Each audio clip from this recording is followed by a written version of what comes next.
Bangladesh America বাণিজ্য চুক্তি নিয়ে এর আগে আমি একটা ভিডিও করেছিলাম। সেখানে অনেক সুবিধা অসুবিধা সেগুলি নিয়ে আলাপ করেছিলাম। তো সম্প্রতি প্রথম আলোতে একটা এডিটোরিয়াল প্রকাশ পেয়েছে একদিন আগে। সাথে ওনাদের কিছু কমেন্ট দেখলাম। সাথে বাণিজ্যমন্ত্রী কিছু কমেন্ট করেছেন রিসেন্টলি, খুবই ইন্টারেস্টিং। এবং পররাষ্ট্রমন্ত্রী খলিলুর রহমানও কিছু কমেন্ট করেছেন। তো সবগুলি কমেন্ট মিলে ভাবলাম, যেহেতু এটা একটা গুরুত্বপূর্ণ বিষয় এবং এটা নিয়ে সব জায়গায় আলোচনা সমালোচনা হচ্ছে, তো এটা নিয়ে আরও 2-4টা কথা বলাই যায়। জাতীয় জনগুরুত্বপূর্ণ বিষয়।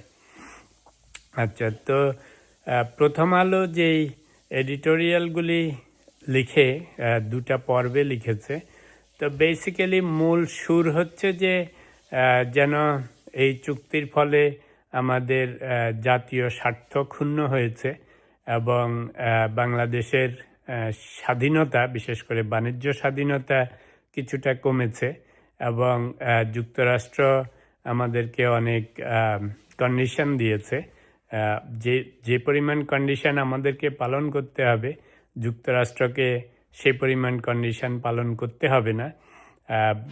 এগুলি নিয়ে কথা বলেছে বেশি, এবং তারা বলেছে যে হয়তো প্রাইসিংয়ের দিক থেকে আমাদের ক্ষতি হবে, ট্যারিফের দিক থেকে একটু ক্ষতি হবে। তো মূল আলোচনা হচ্ছে এগুলি, এবং টোনটা এমন যে যদি এটা চুক্তিটা বাতিল করা যায় তাহলে ভালো। এটা ওনারা বলেন না explicitly, but this is the tone. আর কন্ট্রাস্ট হচ্ছে আমাদের বাণিজ্যমন্ত্রী খুব সুন্দর একটা কমেন্ট করেছেন। কমেন্টটা আমার কাছে ভালো লেগেছে, ম্যাচিউরড মনে হয়েছে। তো কমেন্টটা উনি এরকম করেছেন যে চুক্তিটা আমরা ইনহেরিট করেছি ইউনুস গভর্নমেন্ট থেকে। তো যেহেতু এটা একটা ইন্টারন্যাশনাল ট্রেড অ্যাগ্রিমেন্ট, কোনো পার্সোনাল অ্যাগ্রিমেন্ট না যে চাইলে কালকেই বাতিল করে দিব। তো ইন্টারন্যাশনাল ট্রেড অ্যাগ্রিমেন্ট এগুলি চুক্তি যেহেতু সম্পাদিত হয়েছে, ফলে এত সহজে বাতিল করা যাবে না। তো এই কথাটা যেমন সত্য, তেমনি উনি বলেছেন যে যেহেতু ইনহেরিট করে ফেলেছি, তো এখন যে চুক্তি আছে সেটা নিয়ে চলতে হবে। তবে সেটা একেবারে যে খুব খারাপ তাও না। এটা হচ্ছে ওনার কমেন্ট। তো আমার কমেন্ট পরে আসবো। আর সবচেয়ে ইন্টারেস্টিং কমেন্ট দেখলাম আমাদের পররাষ্ট্রমন্ত্রী খলিলুর রহমান সাহেবের। তো উনিও এই চুক্তি নিয়ে এই 2-1 দিনের মধ্যেই পত্রপত্রিকায় দেখলাম উনি কিছু কমেন্ট করেছেন। তো উনি বলেছেন যে আমাদেরকে 131টা শর্ত মানতে হবে। এইসব জায়গায় শ্যাল বলেছেন, মানে Bangladesh shall comply this, Bangladesh shall do this. তো যেহেতু ইংলিশে অ্যাগ্রিমেন্টটা হয়েছে, তো সেখানে বাংলাদেশের বেলা 131টা শ্যাল আছে ইউএসএর দিক থেকে। তো উনি ইন্টারেস্টিংলি একটা পয়েন্ট বের করেছেন যে ইন্দোনেশিয়ার সাথে যে again American Indonesian same trade agreement হয়েছে, সেখানে আছে 231টা শ্যাল। তো অ্যাগেন শ্যাল মানে হচ্ছে Indonesia shall do this, shall do that, অনেকটা অব্লিগেটরি টাইপ কথা। তো এটা এই 3টা কমেন্ট দেখলাম। তো এখন আসেন আমরা একটু আলোচনা করি। আমি আলোচনা করব দুটা দিক। একটা হচ্ছে যে ইকোনমিক সাইড অফ ইট আমাদের খারাপ ভালো, যদিও আগেও আলোচনা করেছি, তবুও একটা আলোচনা করতেই হবে। আর সেকেন্ডটা more important, the political side of it, the political consequences. এবং আরেকটা সাইডে আলোচনা করবে যে আসলে এই মোটিভটা কি, যারা যে এই বাংলাদেশ আমেরিকান ট্রেড অ্যাগ্রিমেন্টকে যারা বাতিল করার জন্য নানাভাবে ফন্দি ফিকির করতেছে, তাদের আসল মোটিভটা কি। তা আসেন একটা করে শুরু করি। ইকোনমিক কনসিকুয়েন্সের দিক থেকে মেজর যেগুলি, সেগুলি হচ্ছে আমরা আগেও জেনেছি যে ওদের থেকে 14টা বিমান কিনতে হবে, 14+1। তারপরে ওদের থেকে এলএনজি গ্যাস কিনতে হবে, কৃষিপণ্য কিনতে হবে, আর্মস অ্যামুনিশন কিনতে হবে, এবং সাথে ওনারা বলেছেন যে সমস্ত দেশের সাথে ওনাদের সম্পর্ক ভালো না, সেই সব দেশ থেকে যেন আর্মস অ্যামুনিশন কেনাটা লিমিট করে। তো এখানে একটা ইন্টারেস্টিং জিনিস পয়েন্ট আউট করতে চাই। এই যে 14টা বিমান কেনার কথা, বিমান বাংলাদেশের জন্য, আওয়ামী লীগের আমলে 2023-23-এর দিকে ওরা ফ্রান্সের এয়ারবাস থেকে 13টা বিমান কেনার জন্য চুক্তি করেছিল।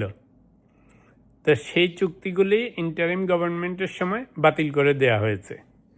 তো খেয়াল করে দেখেন, ইম্পর্টেন্ট হচ্ছে যে বোয়িং থেকে যে 14টা বিমান কেনার কথা হচ্ছে, এমন না যে জোর করে 14টা গছিয়ে দেয়া হচ্ছে বাংলাদেশকে, তা কিন্তু না।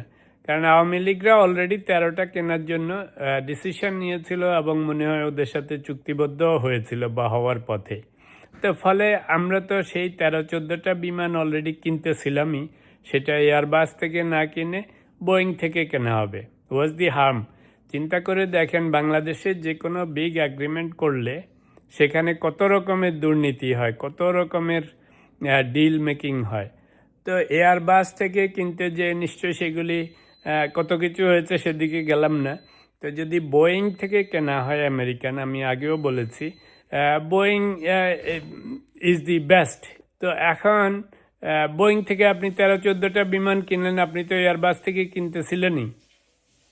আচ্ছা, তারপরে সেদিন আলোচনা করেছি যে এলএনজি গ্যাস বা অন্যান্য কৃষিপণ্য বা এগুলির জন্য, তো সেগুলির আজকে ইকোনমিক ফেভার অথবা ডিসফেভার সেগুলি নিয়ে আর কথা বললাম না। তো কথা হচ্ছে যে আমরা এমন না যে ওভারঅল খালি একটা কথা বলি, এই সমস্ত জিনিস আমরা ইম্পোর্ট করি ওয়ান ওয়ে অর দি আদার, সেটা ইন্ডিয়া থেকে হোক, চায়না থেকে হোক, মিডল ইস্ট থেকে হোক, রাশিয়া থেকে হোক, তা আমরা ইম্পোর্ট করি। তা আমি শুধু সেদিন একটা আর্গুমেন্ট দিয়েছিলাম যে আমরা যেহেতু আর ইম্পোর্ট করি, তো সেটা আমেরিকার থেকে কিনলেন, সারা জীবন তো এই অঞ্চল থেকেই কিনেছেন, সারা জীবন তো বলে আসছেন যে ভারতের কাছে বাংলাদেশ বিক্রি করে দেওয়া হয়েছে। তো বিক্রি যদি করব, তো এখন আমেরিকার কাছে কিছুদিন বিক্রি করে দিয়ে দেখি। আমি ওই বাণিজ্য মন্ত্রীর কথাটা আমার পছন্দ হয়েছে, যে চুক্তিটা তো আমরা ইনহেরিট করেছি, আমরা নিজেরা করিনি। এখন যখন চুক্তি হয়ে গিয়েছে এবং সেটা আমেরিকার সাথে হয়েছে, তো এটা তো আর এখন ফেলে দিতে পারছেন না, আপনাকে সেই চুক্তি নিয়ে চলতে হবে। কিছু কিছু জিনিস আছে সেটা নিয়ে চলতে হয়। তো এখন যখন চলতে হবে, এটার বেস্ট ইউজ করতে হবে। তা আমি এই জন্য সবসময় পজিটিভ সাইডটা দেখার চেষ্টা করতেছি। তো অন্যান্য দেশের সাথে আমাদের এসব চুক্তি আছেই এবং সেই সব চুক্তি আমরা বাইর করি না। আই ক্যান গ্যারান্টি ইউ, যদি ইন্ডিয়ার সাথে যত চুক্তি আছে বা রাশিয়ার সাথে আছে বা অন্যান্য দেশের সাথে যে সমস্ত চুক্তি আছে এই দি ভেরি সেম জিনিসের জন্য, দেখবেন যে সেগুলিও এর থেকে এমন কিছু বেটার কিছু না। প্লাস আরেকটা জিনিস ফরগট টু মেনশন, সেই সময় ট্যারিফ নিয়ে যে এত যুদ্ধজাহান হচ্ছিল যে 40-50-60% হবে, তখন ট্রাম্প তো যখন আমরা চুক্তি করব বলে রাজি হয়েছি, তখন আমাদেরকে ঠেলে ঠুলে এনে 19% দিয়েছে, which is at the lower side তুলনামূলকভাবে। তো আচ্ছা, এটা গেছে ইকোনমিক সাইড। এখন আসেন পলিটিক্যাল সাইড, যে সবাই মোটিভটা কি, কারা কি করতে চায়, কেন এটার পিছনে লেগেছে। তা আমি এর আগে আমার একটা ভিডিওতে বলেছি যে এখানে দুই পক্ষ আছে, একটা বুঝে শুনে পুশ করতেছে আর একটা না বুঝে ওদের সাথে নাচতেছে। বুঝে শুনে যারা পুশ করতেছে, প্রথম আলো বা অন্যান্য যারা, এরা মনে করতেছে যে এই চুক্তিটাকে যদি জনগণের কাছে খারাপ বানানো যায়, তাহলে এটাকে ফিক্স করতে হলে তো গভর্নমেন্টকে করতে হবে, ওনাদের তো কোনো দায় নেই, ওনারা খালি খারাপ বলে বলে যাবে, ফিক্স করতে হবে গভর্নমেন্টের। আর আমি বলেছি যে এখন চুক্তিটা হয়েছে আমেরিকার সাথে, বুঝেন, তার মধ্যে এখন সরকারে আছে ট্রাম্প। কোনো রকমের যদি আপনি এদার উদার করেন, আপনার আর বাঁচন নেই। তো এখন সবাই এমন একটা তাল উঠেছে যে আগে জনগণকে এটা বেচতে হবে যে চুক্তিটা খুবই খারাপ, সেটা ইউনুসের নাম বলেই চালাবে, ইউনুস গভর্নমেন্টের। আচ্ছা, যেই মানুষ খাবে যে চুক্তিটা খারাপ, তো এখন এবার বিএনপির দিয়ে ফিক্স করাতে চাইবে। বিএনপি ফিক্স করতে গেলে বাতিল করার যে কথা মানুষ সাজেস্ট করতেছে, খালি চিন্তা করে দেখেন, বিএনপি যেই দিন এই কথা বাইর করবে যে ভাই চুক্তি বাতিল করো আমেরিকা, তোমাদের চুক্তি আমাদের পছন্দ হয়নি, বুঝেন কি অবস্থা হবে বিএনপির। তো যারা বদ মতলব আছে, তারা চাচ্ছে চুক্তিটা মানুষকে প্রথম খারাপ বলে খাওয়ানো, তারপরে একটা প্রেশার ক্রিয়েট করা, তারপরে সেটা বিএনপিকে দিয়ে কিছু একটা করানোর চেষ্টা। যেদিন বিএনপি খারাপ বলা শুরু করবে, সেদিন থেকে যত কিছু ঘটবে এমনিতেই তো সরকারের দোষ হয়। তারপরে আমেরিকা আর ট্রাম্প, বুঝেন অবস্থা কীরকম কম্বিনেশন ওখানে, ডেডলি। তো যেই দিন থেকে বিএনপি মুখ খুলবে বা কিছু একটা খারাপ বলবে, সেদিন থেকে ওরা বিরক্ত হবে, বিরক্ত হইলেই সরকারের ক্ষতি হবে। তো যাদের বদ উদ্দেশ্য আছে ওরা এখন ভাবখানা এমন, আমরা তো বিএনপি গভর্নমেন্টের সমালোচনা করতেছি না, আমরা সমালোচনা করতেছি ইউনূস গভর্নমেন্টের এবং দেশ বেচা এই চুক্তির বা গোলামি চুক্তির। এটা বলে বলে প্রথম মানুষকে খাওয়ানোর পরে বিএনপির উপর ইনডাইরেক্টলি প্রেশার ক্রিয়েট করবে to do something, and that something will create big problem for BNP. এটাই হচ্ছে ওদের আসল উদ্দেশ্য। এটা হচ্ছে যারা বুঝে এবং যাদের বদ মতলব আছে। আর আরেকটা শ্রেণী আছে যারা বুঝতেছে না, খালি ওই যে সবার কাছে শুনতেছে যে খারাপ একটা চুক্তি করে গেছে ইউনূস, তাহলে এটাকে বাতিল করতে হবে অথবা এটা নিয়ে সমালোচনা করতে হবে সারাক্ষণ। তো এরা অনেকটা, বিএনপিরও অনেক লোক আছে, সরকারেরও অনেক লোক আছে, আমাদের মতো আম আদমিও অনেক আছে, যারা সবাই ওই চুক্তিটার ইউনূসের দিকে ফোকাস করতেছে, বাট ডু নট রিয়েলাইজ যে এটার আরেকটা কনসিকুয়েন্স হচ্ছে এটা যখন পোক্তা আকারে খারাপ বানানো হবে তখন সরকারের উপরেই সব দায়ভার আসবে। সেটা আমরা না বুঝে এটা সমালোচনা করতেছি। আমাদের একটা স্বভাবই হচ্ছে খালি যার পিছনে লাগি তার 12টা না বাজানো পর্যন্ত আমাদের শান্তি নেই। ইন্ডিয়ার পিছনে লেগেছিলাম, মনে হচ্ছিল যেন ইন্ডিয়া একেবারে আমাদের ধ্বংস করে দিয়েছে। এখন যখন ইন্টারিম গভর্নমেন্টরা আসলো সব ভারত বিরোধী, সব ভারত বিরোধী, কিন্তু একটা চুক্তি দেখান যে যেটা দেখা প্রমাণ করে ছাড়ছে যে ইন্ডিয়ার কাছে দেশ বিক্রি করে দিছে। ইয়াস, ইট ইজ ট্রু যে আওয়ামী লীগ ইন্ডিয়ার সাথে অনেক ধরম মরম করেছে, অনেক কিছুতে ওদেরকে আমাদের দেশে আসতে দিয়েছে, অনেক কিছু করতে দিয়েছে, সেটা অন্য কথা। আপনি পড়াশোনার জন্য দরজা খুলে রাখছেন, সেটা তার পড়াশোনার দোষ না। এখন আমরা লেগেছি আমেরিকার বিরুদ্ধে। যেই এই চুক্তিটা হয়েছে এখন শুরু হয়েছে যে forget about Yunus government, yes হয়তো না করলে ভালো হইতো, কিন্তু এখন যেহেতু করে ফেলছে, আপনার একটা জিনিস ঘটে গেলে সেটার থেকে সবসময় পজিটিভ সাইডটা খুঁজে বের করতে হয়। এমন না যে সারা জীবনের গোলামি চুক্তিটা না, দেখা যাবে 5 বছর পরে 3 বছর পরে ট্রাম্প যাবে গিয়ে, নূতন পৃথিবী শুরু হবে, নূতন গভর্নমেন্ট আসবে, ইউ নেভার নো, হয়তো আমাদের will have a better terms, better agreement, who knows, right? কিন্তু এখন যেহেতু এনভায়রনমেন্টে এরকম, এটা নিয়েই চলতে হবে, এটার থেকেই পজিটিভ জিনিস বাইর করতে হবে। তা আপনি যখন কোনো একটা বড় দেশের সাথে চুক্তি করবেন, বড় কোম্পানির সাথে চুক্তি করবেন, বেশিরভাগ জিনিসই আপনার এগেনস্টে যায়। এই কারণে, কারণ আপনি তো ডিপেন্ডেন্ট।